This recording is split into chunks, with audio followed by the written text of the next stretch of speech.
IT 이슈 투데이 2019년 8월 9일입니다. 오늘 2기 내각이라고 하죠. 새로운 내각에 대한 조각이 완성되면서 후보자들이 이제 선정이 됐죠. 관련된 어, 그런 그 기사들이 많았던 그런 하루였습니다. 8월 9일 방송을 시작하겠습니다.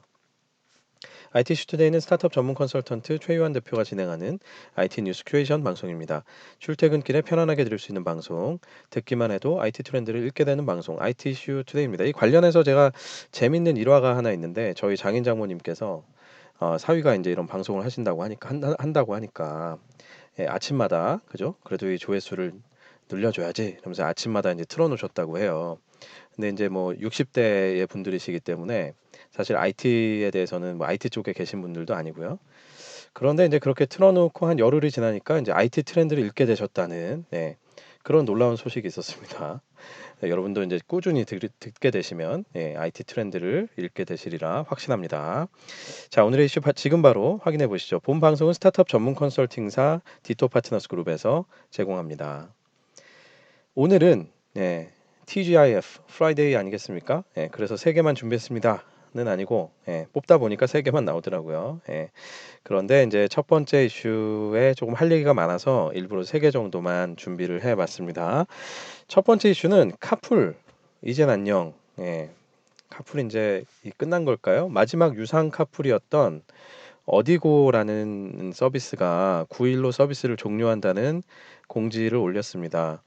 카카오와 플러스 등과 같은 대표적인 카풀 서비스들은 이미 유료 카풀을 이미 중단을 한 상태죠. 사실상 종료가 된 상태인데 어디고는 출시 5개월 만에 이용자 3만 명을 확보하는 모습을 보이면서 선전을 했습니다만 결국은 투자 유치 실패로 어려움을 겪었다. 뭐 그런 소식입니다.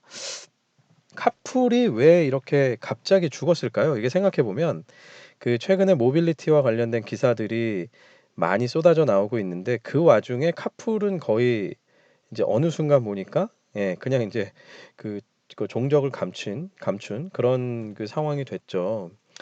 그리고 또 정부에서 택시 개편안을 발표했는데 거기에 보면 출퇴근 시간에만 허용을 한다고 돼 있습니다. 그러면 아침에 2시간, 저녁에 2시간인데 뭐 여러분 아시겠지만 이게 어떤 서비스든 간에 시간을 제한해 놓으면 이게 유저들한테는 어쨌든 우선순위에서는 이제 떨어지게 됩니다. 그게 이게 뭔가 그 제약 조건이 걸리는 서비스는 이게 활성화되기 굉장히 쉽지가 않거든요. 그런데다가 오전 오후 2시간 그것도 평일에만 빨간 날은 뭐 절대 안 되는 거고 그렇게 제약이 되면 업체 입장에서는 뭐 이게 뭐 중개 수수료 받는 거니까 뭐 그래도 돈 버는 거 아니냐 2시간씩만 해도 뭐 이렇게 생각하실 수도 있겠으나 업체 입장에서는 사실은 성장에 엄청나게 제약이 생기는 거고 그리고 또 수익의 절대적인 규모도 많이 줄어들게 되겠죠. 뭐 그렇기 때문에 이 어디고란 업체도 결국은 이제 그 투자 유치에 실패하지 않았겠느냐라는 추측이 가능합니다.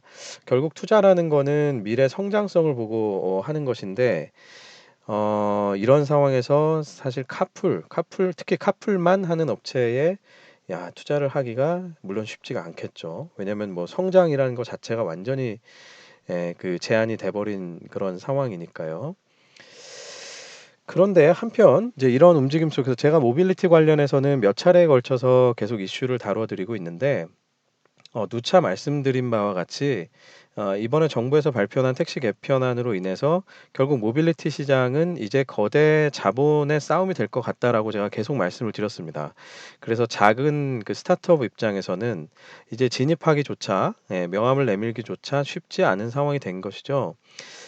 그러다 보니 카카오와 같은 이제 대형 업체들은 그 이런 움직임에 이런 그 정부의 규제안에 대해서 발빠르게 대응을 하는 모습이죠. 뭐 가맹 택시 사업이나 또 11인승 택시와 같은 것들을 다양한 모델로 선회를 하면서 이런 서비스들을 준비를 하고 있는데 또 한편 보면 우버도 우리나라에서 아직까지 아주 그 적극적이진 않지만 그 얼마 전에 발표한 내용에 따르면은 전략국가 6개국 안에 한국을 지정했습니다.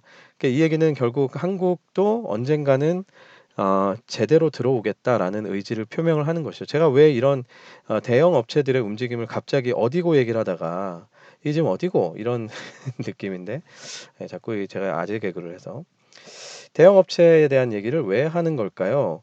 이 정리해 보면 이렇습니다. 제가 지금 써놓은 걸 잠깐 봐주시면 택시 개편안이 발표가 됐죠. 그러면은 이걸로 인해서 제대로 된 가맹 택시나 플랫폼 택시 사업을 하려면 이제 면허를 구입하고 그다음에 차량을 또 구입해야 되는 그런 상황이 오게 되는 것이. 그래서 카카오나 타다가 이제 택시 법인을 아예 인수하려고 하는 것이죠.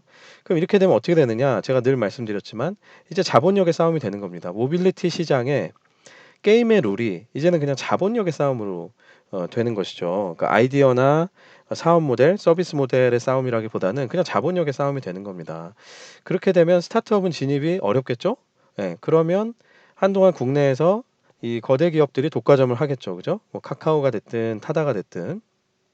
자, 그런데 여기서 얘기가 끝나면 뭐 그래도 해피합니다. 그죠? 뭐 작은 스타트업들을 카카오가 인수해 주시거나 뭐 타다가 인수를 해 주시거나 뭐 또 어려움을 겪고 있는 택시 회사들을 인수해 주시거나 하면 뭐 나름대로는 그냥 뭐 그것도 그런대로 해피한 시나리오다라고 생각할 수도 있겠죠.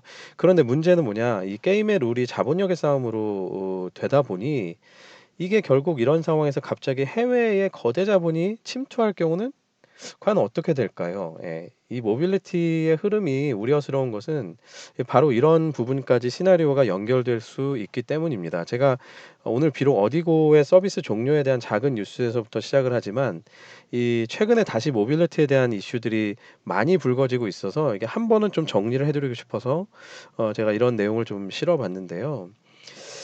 재밌는 것은 모빌리티 서비스라는 게 이 로열티가 낮고 그다음에 가격 민감도는 또 상대적으로 굉장히 높고 비슷한 얘기죠 사실은. 그리고 서비스 차별화가 어렵고 뭐 언어 장벽도 낮고 이런 측면들이 있다 보니 이게 사실은 커머스랑 굉장히 비슷한 꼴입니다. 그죠? 예. 로열티가 낮고 가격 민감도 높고 서비스 차별화 어렵고 그다음에 언어적 장벽이 낮고. 그 이 얘기는 뭐냐? 그 거대 기업이 기본적으로 메리트를 가질 수 있으나 또 해외에서 거대 자본을 가지고 밀고 들어오면 사실 이겨낼 감당할 그런 장사가 없다 이런 뜻이죠. 한번 볼까요? 커머스 어떻습니까 지금? 예. G마켓, 그다음에 옥션, 뭐 쿠팡 이렇게 순위들이 나오는데 이 세 개 업체들 다 네, 그죠. 해외 자본이죠. 해외 자본. 그러니까 G마켓 옥션은 이베이고 그다음에 쿠팡은 어쨌거나 소프트뱅크의 자본을 등에 업고 지금 이제 과감하게 계속 사업을 하고 있는데 자, 그러면 모빌리티도 결국은 커머스와 비슷한 양상으로 흘러갈 가능성이 높다는 계산입니다. 그런데요, 그 커머스는 뭐 어쨌거나 프라이빗 섹터니까 뭐 거래가 일어나는 것이고 거기에서 서비스가 좀 흔들린들, 뭐 서비스가 좀 장악이 된들, 뭐 어느 정도 흘러갈 수 있겠죠. 또 경제가 활성화된다는 측면에서는 뭐 어쩌면 어떤 면에서는 뭐 막을 이유도 별로 없고요. 그 소위 말해서 이 내셔널리티, 그러니까 국가적인 색깔을 뭐 굳이 띠지 않아도 상관없다 이렇게 볼 수도 있을 텐데 사실 모빌리티는 좀 다르죠. 이거는 국가의 인프라에 해당이 되는 부분입니다. 그러니까 교통. 이기 때문에. 근데 그렇기 때문에 정부가 정책으로 민감하게 다루려고 하는 것이고 정부가 자꾸 개입을 하는 것이고 그리고 또 그렇게 정부가 개입을 하는 거에 대해서 국민 대다수의 국민들도 어느 정도 인정을 하는 것이죠. 왜냐하면 이 부분은 인프라이기 때문에 국가의 인프라에 해당되기 때문이죠.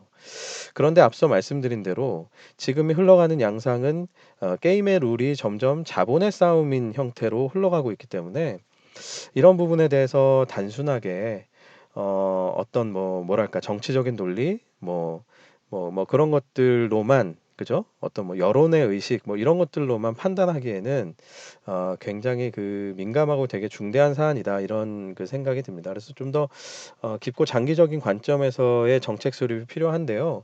저는 제 개인적인 생각은 그렇습니다. 이번에 택시 개편안이 어느 정도 아웃라인이 나왔고 뭐 그게 이제 완전히 법제화가 된 것은 아니지만 이것은 뭐 어느 정도 그래도 고민을 해서 정하셨으니 존중을 하되 그 안에서 최대한 이 자본력의 싸움만으로는 되지 않는 그쵸? 예, 다양한 업체들이 다양한 아이디어로도 보호를 받으면서 좀 시도를 할 수 있는 그런 환경은 좀 만들어 줬으면 좋겠다 그런 생각이 듭니다.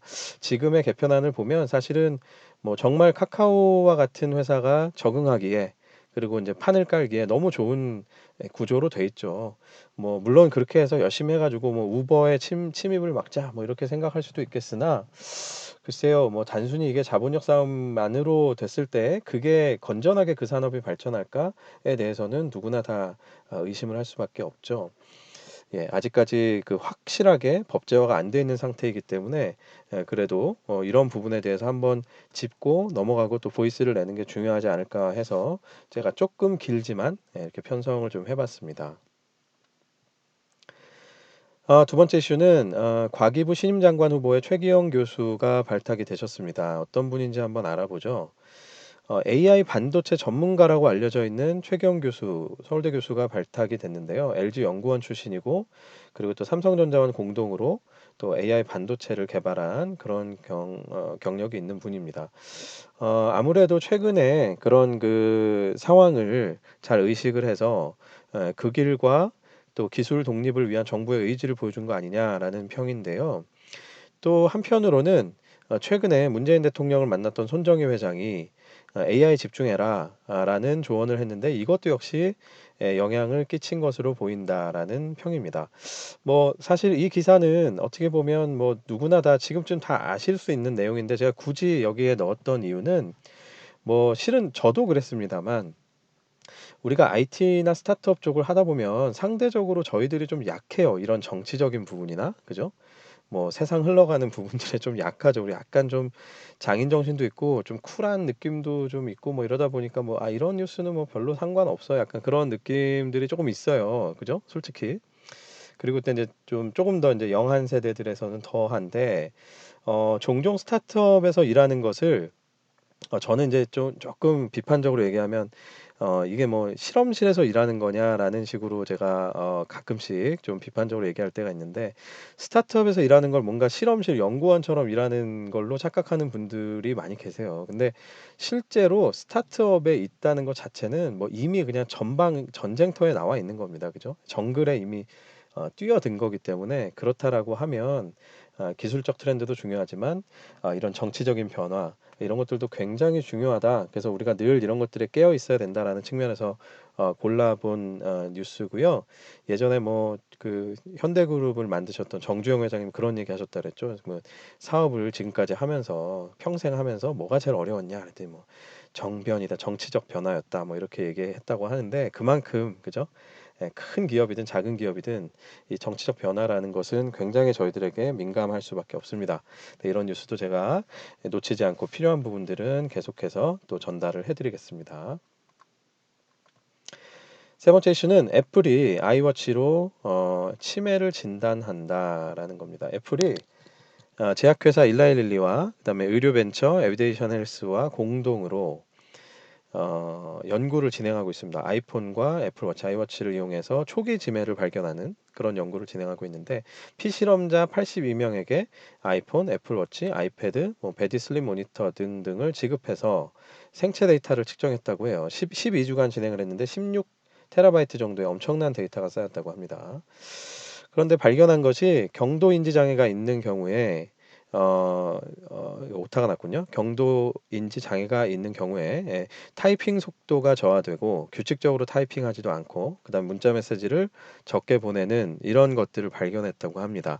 뭐 재밌는 것은 이 기사가 제가 재밌었던 것은 아이폰이나 애플 워치를 이용해서 뭔가를 했다라는 사실 그런 포인트보다는 뭐 그건 이미 많이 예견되고 사실은 좀 누구나 추측할 수 있는 부분이잖아요. 최근에 애플 워치에 들어가는 여러 가지들이 이미 이제 헬스케어 쪽과 관련된 기능들이 대폭 강화가 되고 있기 때문에 그런데 이들이 발견하는 방식이 전 되게 재밌었어요. 그냥 뭐 타이핑하는 속도나 타이핑의 규칙성이나 또 문자 메시지를 보내는 뭐 빈도나 양이나 이런 것들을 보면서 치매에 대한 것들을 진단한다는 게 참 재밌었던 것 같고요.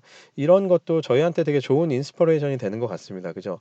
반드시 어떤 생체 데이터라는 게 정말 생체 데이터 그 자체만 꼭 얘기할 필요는 없다는 거죠. 이런 행동 데이터까지도 추측해서 여러 가지들을 발견할 수 있는 것 같습니다. 그래서 혹시나 헬스케어 쪽에서 일하시는 분들이 계시다면 너무 이제 사이언티픽한 그런 그 인디케이터에만 집중하지 않으셔도 또 이렇게 좀 인지과학이나 행동과학적인 측면에서도 같이 엮어서 해보시는 것도 굉장히 재밌을 것 같아요. 예. 그래서 뭐 예전에도 이제 제가 그 잠시 이제 뭐 액셀러레이션 차원에서 이렇게 같이 좀 도와드렸던 회사를 보면 이제 그 소리를 분석해서 뭔가 질병을 예측하는 그런 이제 회사였는데 그 회사도 역시 재밌었던 게 여러 가지 소리 그죠? 예, 반드시 당시에 그 회사는 이제 소변을 놓는 소리였었죠. 그런데 이제 반드시 그것뿐만 아니라 그죠? 아침에 목소리 딱 일어나자마자 뭐 몇 개 문장을 읽으면 뭐 갑자기 그 AI가 뭐 병 그 관련된 상태를 진단해주고 이런 것도 되게 재밌을 것 같다 그런 생각을 했습니다. 그래서 이게 생체 데이터라고 하는 게 다양한 형태로 해석이 될 수 있고 다양한 형태로 활용이 될 수 있다는 거를 우리가 좀 생각의 틀을 깨면 깰수록 더 재밌는 아이디어들이 많이 나오겠다 그런 생각이 드네요. 예, 오늘 준비한 소식은 여기까지입니다. 유튜브 채널과 페이스북 페이지에서 한글이든 영어든 디토 파트너스 그룹을 검색해 보시면 지난 방송을 모두 보실 수 있습니다. 예, 보시면서 구독 버튼, 좋아요 버튼, 또 댓글도 달아주시고 주변에 입소문도 많이 내주시기 바랍니다. 네, 오늘 금요일입니다. 예, 한 주간 고생 많으셨고요. 예, 대한민국 IT를 위해서 힘써주신 모든 분들 화이팅입니다. 저는 다음 주에 다시 찾아뵙겠습니다. 여러분 감사합니다.